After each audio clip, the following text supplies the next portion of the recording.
What is up, Rad Potential YouTube, and welcome to today's Radformational video.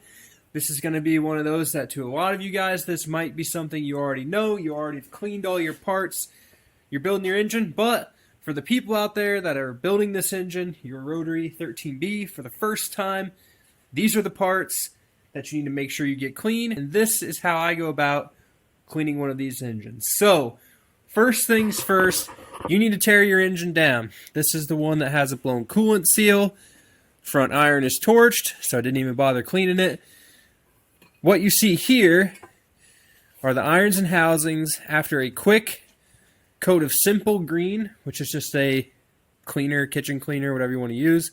And then I pressure washed it off.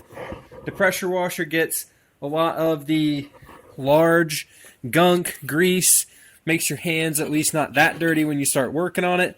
The most important part after you strip all the oil off of your engine is that you keep this from rusting. Okay, so we'll come over here and let's look at the chemicals that I use to get one of these things clean. Now, to keep things from rusting, you can use PB Blaster. I have some renewable lubricants, BioBlast penetrant that I've been using. Use that, put it on a rag, wipe all of your bare metal surfaces down after you clean them, okay? If you don't, especially this time of year, temperature changes, it's going crazy. When you come back out into your shop tomorrow, this will have a coat of flash rust on it, and you're going to have to basically clean it again. So make sure you wipe this stuff down, keep it from rusting. If you're going to paint it, obviously don't wipe down the places where you're going to paint, but for sure the face of the housings and irons, you got to keep those clean. Now, that's step one over there. We're going to get to what I do to detail clean the irons and housings a little bit further in the video, but let's go to step one on the rotors, okay? Because you can be doing all this kind of at the same time if you have some of these tools. This is the rotor as it came out of the engine. You can see the carbon. You can see how nasty it is.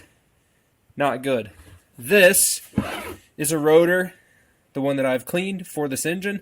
It is not cleaned to the T that it's going to go in the engine, but it's kind of like midway through the cleaning process. Okay, I just took this out of my ultrasonic cleaner. We got to do the fine cleaning, and we'll go at it. So, how do I start cleaning one of these rotors? The best thing you can get to keep your workspace clean while you're doing this is a Rubbermaid container lid. So, I'll take this lid and I'll slide this lid down on my workbench. Now, what this does is contains all the chemicals. You're not going to sit in here with like a whisk, you know, like you're cooking and make a huge mess. So, you're just cleaning stuff by hand. Generally, that's how I do it. Now, the first thing I'll do to this, the faces of the rotor, I like to use either a razor blade or I will use a wire wheel on my drill. Okay, this wire wheel is not very abrasive and I've used it a bunch, which means that it's very broken in. You don't want to hurt the metal, okay? So like don't wire wheel super hard on things that are aluminum, right? Don't hit the bearing. I typically only wire wheel the face of the rotors. Just this area here, okay? Typically that's where the most carbon buildup is. Use it to just get the bulk of the carbon off, then come back with the next tool. Get you a little Scotch-Brite pad. I like the purple ones. The green ones kind of come apart. Get those at your parts store. Use that, and then some of your lubricant. You can use, you know, PB Blaster or this. This stuff works good at helping to break down the carbon, okay? I don't like using brake cleaner because, one, brake cleaner evaporates really fast. Two, just me breathing it in, my allergies don't like it. This stuff's not as just aerosol. It's not in the air while you're working on it. But coat your rotors in this stuff. Let this break down the carbon. Come in with a Scotch-Brite pad. You can see right there, super quickly. Cleans that up. Super nice. Okay, just literally that 3 seconds you just saw me do. That corner's looking mint. But the most important part about cleaning a rotor is not how good the outside of it looks. The most important part about a rotor is that all of your seal grooves, okay, are clean without having some fancy special tool to clean it. Well, you can simply use, I have an old side seal here. Notice it's bent, it's shorter, it's broke a bunch of times. I've used this on a bunch of engines. You take the old side seal, you're going to run this through this groove. You're going to see all this junk come out of it, okay? You're going to feel spots in there where it's going to hang up. That's the carbon. You got to scrape all that out. Don't put this into your hand right here like this. Shove really hard, run all the way through it, bottom it out, and then stab yourself. I've done it a bunch of times. Don't do it. So that cleans the side seal groove. I usually start there because you're going to shove all that dirt into the corner seal pocket. The corner seal pocket is probably the hardest place of this to clean. So that I may use some brake cleaner. I may use the side seal to scrape the carbon out of the corners.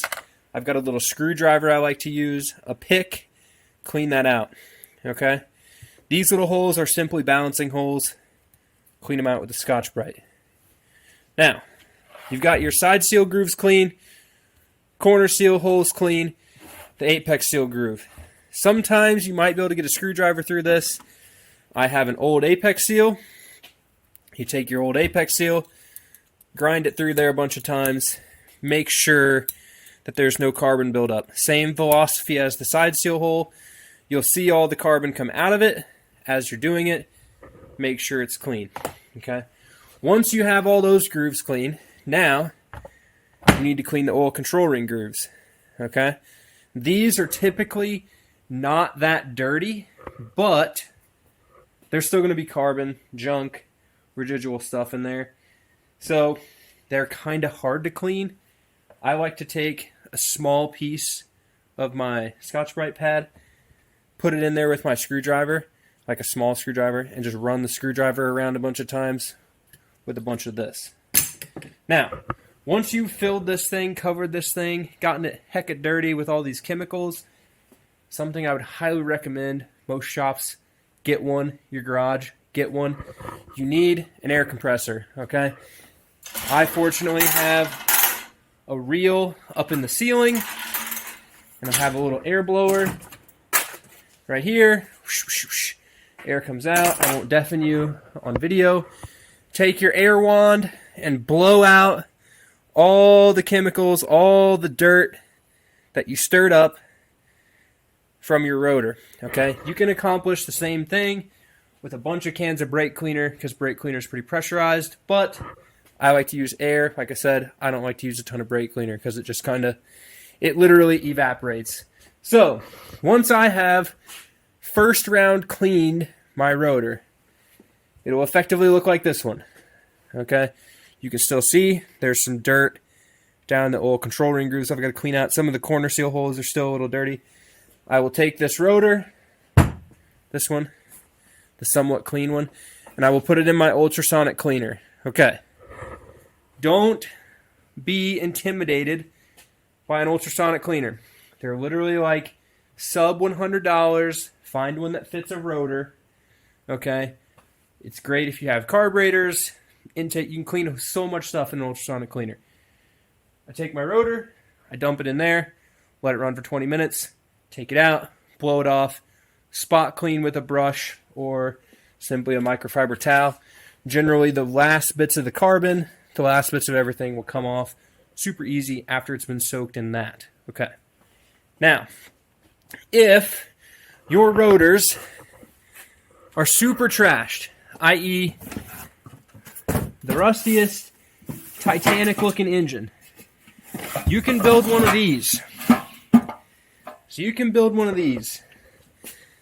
This is called the Double Rotor Soaker 9000. Okay? Yummy.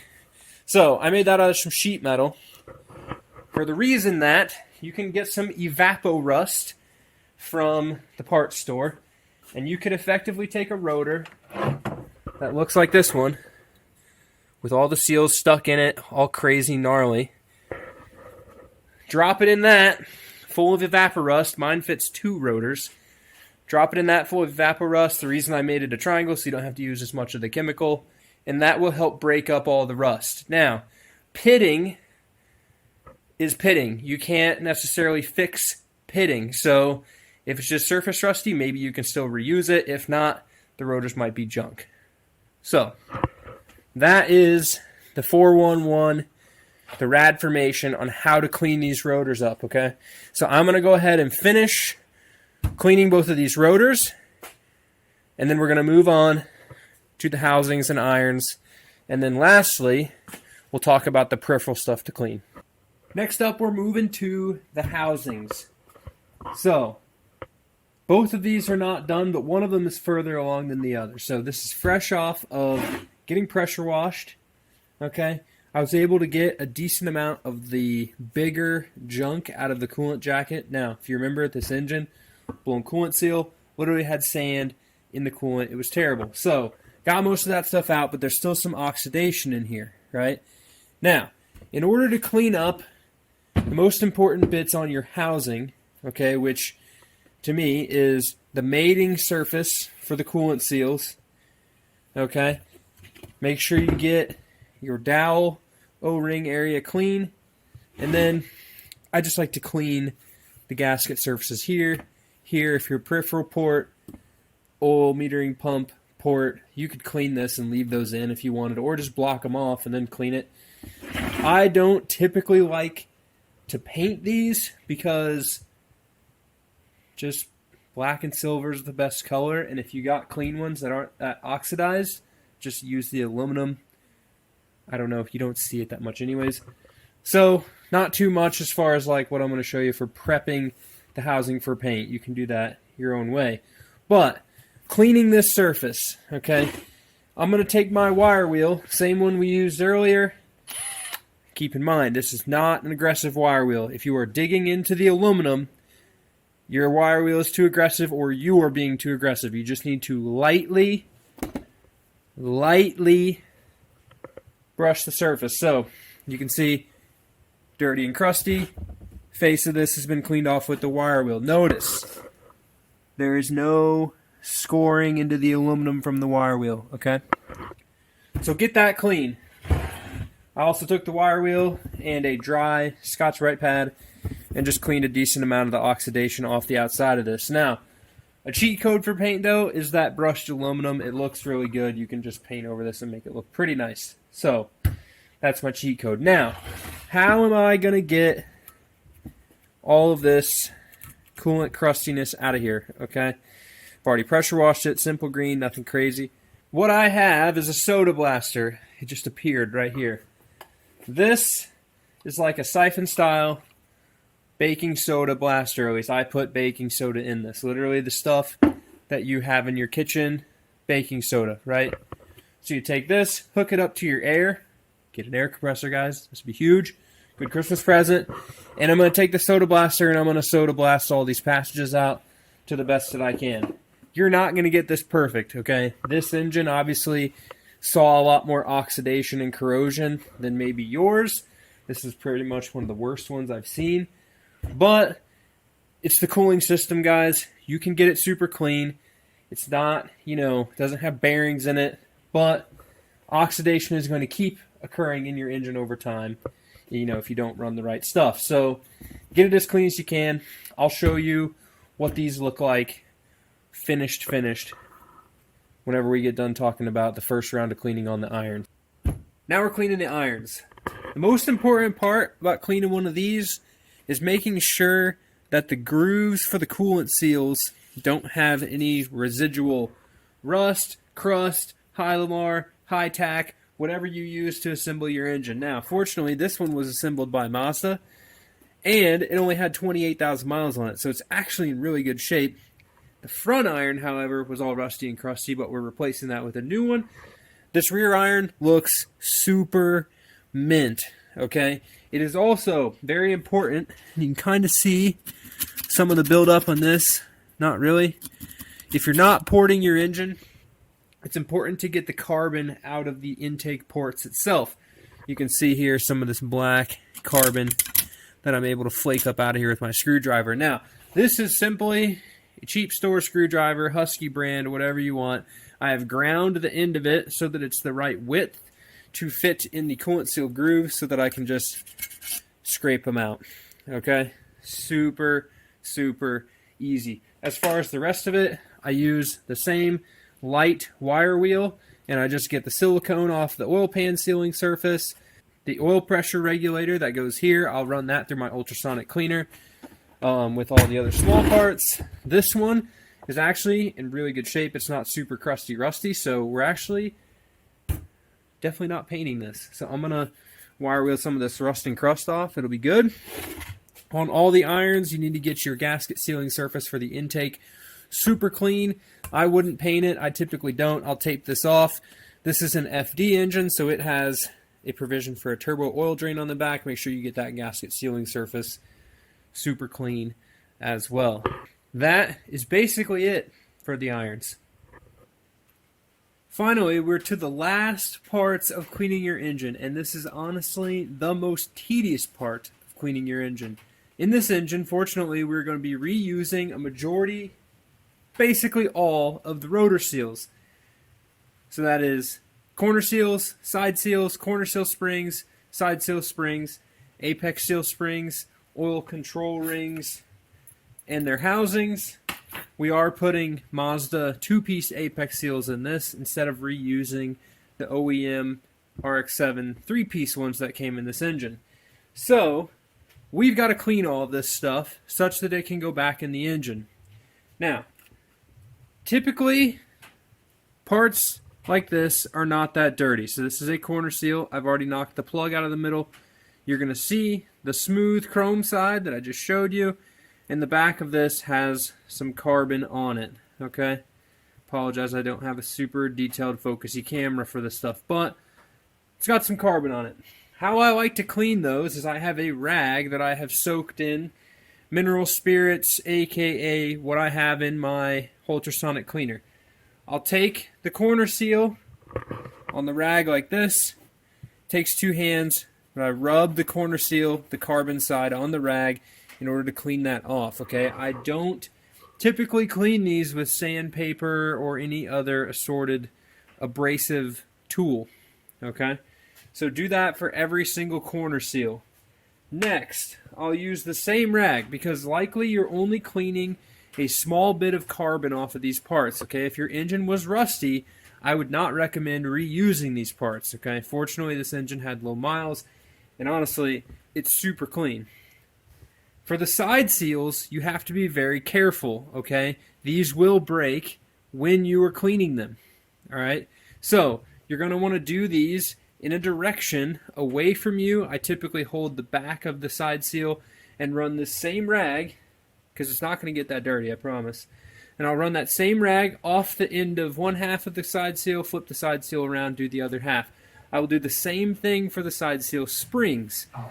Don't lose those, don't bend them, don't mess them up, okay? This engine is going back together nearly exactly how I took it apart, okay? So I have in my trays, which everyone always asking about my trays, there's the tray.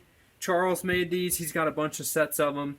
There's really no rhyme, science, or reason to these other than oil control rings, apex seals and corner seals, 6 holes for 6 corner seals, 6 slots for your side seals up here.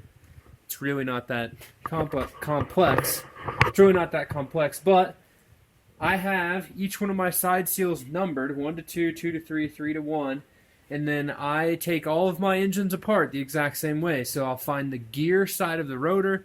On the gear side of the rotor is the balance letter. Whichever apex seal is by the balance letter is the number 1 apex seal, or on the opposite side of the rotor, 4. And then I go clockwise.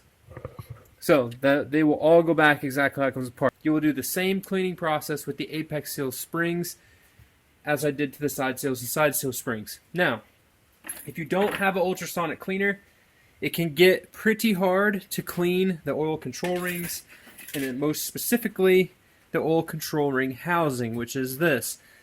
The best way I've found to clean these is to soak them in some sort of cleaner like that. You can take a rag and use your fingers or a screwdriver and lightly run the rag through the groove.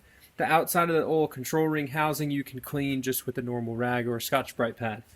Okay, you don't want to be too abrasive on it, but that'll get your carbon or your rust stuff off. I know the oil control ring housings and stuff, all of this can be kind of expensive to have to buy everything.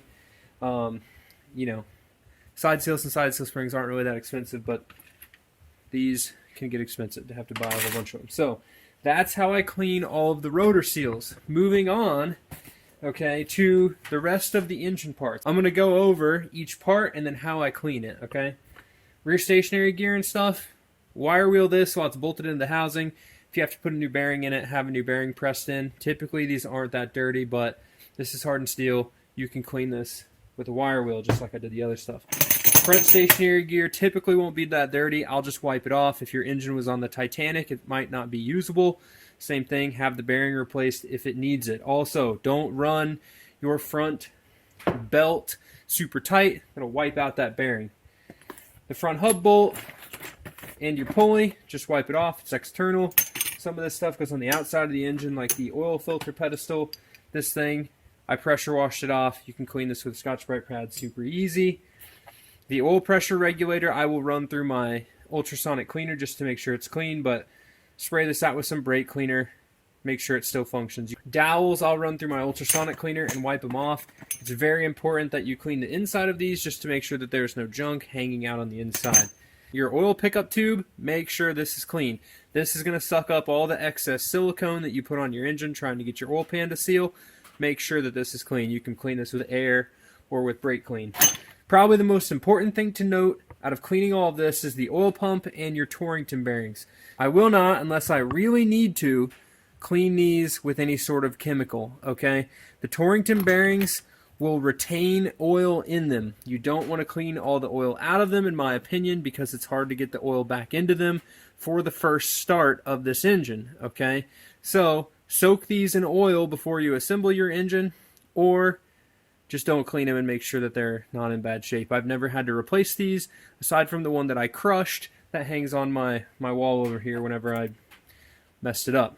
So, I typically don't clean those. This whole assembly right here, your front counterweight, the washer that's stuck in it, the stationary gear backing plate, and then also your main washer for your eccentric shaft, like the hub on the front, the tapered washer, you can just wipe this stuff off, and I'll typically put assembly lube or oil on it before I put the engine back together. Now, the oil pump, okay? According to reputable rotary engine people that have worked on rotary engines way longer than me, they have never seen an oil pump actually fail, okay? Now, these typically don't get that dirty. You're going to see some oxidation on this, which I'll probably wipe off, and I will basically just wipe this off with a super clean rag, okay? It'll live in this box. It'll stay super nice and clean. That's about it. Do not, at least for me, I never take that nut off, okay? I'll never take the oil pump gear apart. There's a little keyway in there. It makes it hard to get apart, or it makes it hard to put back together, and I really don't ever see the reason to take this apart. Okay, I don't see too many people have failures with oil pumps on these engines, so if you do, let me know. I'll change my ways, but like I mentioned before, I've probably done 20 or 30 of these engines and never had a problem. Charles has done a ton of them, and we've never had problems with these oil pumps. So that's all we'll do. I don't even really ever wipe the drive gear down. Just coat this in oil when you put it back together. It'll slide back into the housing. Okay. Now, if you're going to be storing your taken apart engine for years and years and years, box this stuff up, put it in a bag, keep the dust and crap off of this. This is honestly probably the most important bits to keep super clean when you're storing your engine, just for the sake of cleaning them when you go to put the engine back together will be more of a pain if you didn't do that. I tend to take engines apart and put them right back together. For sure, at least when I'm working on my friend's engines like I am for this one. So that is basically everything for cleaning the parts inside of a rotary engine. I know that's a lot of information. There's a lot of detailed stuff. And this probably wasn't a super crazy, funny, entertaining video. But at least now you know. That's what I do. Those are the things I look for. You don't want any carbon on anything. You really got to make sure your rotors are clean. You really got to make sure that your corner seals fit perfectly in the rotor and they move up and down with no restriction. You've really got to make sure your side seals do the same thing, apex seals. The health of these engines is so dependent on the rotor. The rotor itself. If you don't put one together that's clean, if your rotors are damaged, you're going to have problems. And it all stems from making sure everything's clean when you put it together. So with that, I hope you guys learned something. I hope you guys enjoyed it. Comment below if you have any questions or want to see any other videos like this, things you want to learn about your car. I personally don't own an FD-RX-7. I know I saw a comment about somebody wanting to do an EGR delete on one. I personally don't own an FD yet, so I haven't really don't have the study subject here to do some of that, but I've got access to FDs. If there's things you want to learn, we're going to be building another one here in a couple months. The black car is coming back to get that other engine over there. The fresh Mazda engine, we'll tear that one down, see what's wrong with anything on the inside of a brand new engine. So if you want to see that stuff, definitely hit that subscribe button to stick around, and I appreciate every one of you guys who watches the videos. I hope you guys learned something in the videos, because that's the whole point. Sharing the knowledge. There's not a lot of this knowledge out there. It's hard to find, so I want to try to get that knowledge to you from me learning from my shelf of broken rotary parts. So with that, thank you guys so much for watching. We'll see you guys in the next one. Keep it rad and stay warm, because they just turned the AC back on in Tennessee. We had some hail today at work, and I'm honestly surprised my dog's not sitting right there begging to come inside because it's cold. She can't be that far off. There she is. Come here. Hey, do you like cleaning rotary engine parts? Nope. Are you ready to go racing? Hey, come on, jump. You ready to go racing? Is Death Trap going to make it to Deals Gap and to track day? Hey, come on, jump. You got to jump because I'm achieving this goal. Jump. Yeah. Peace, guys.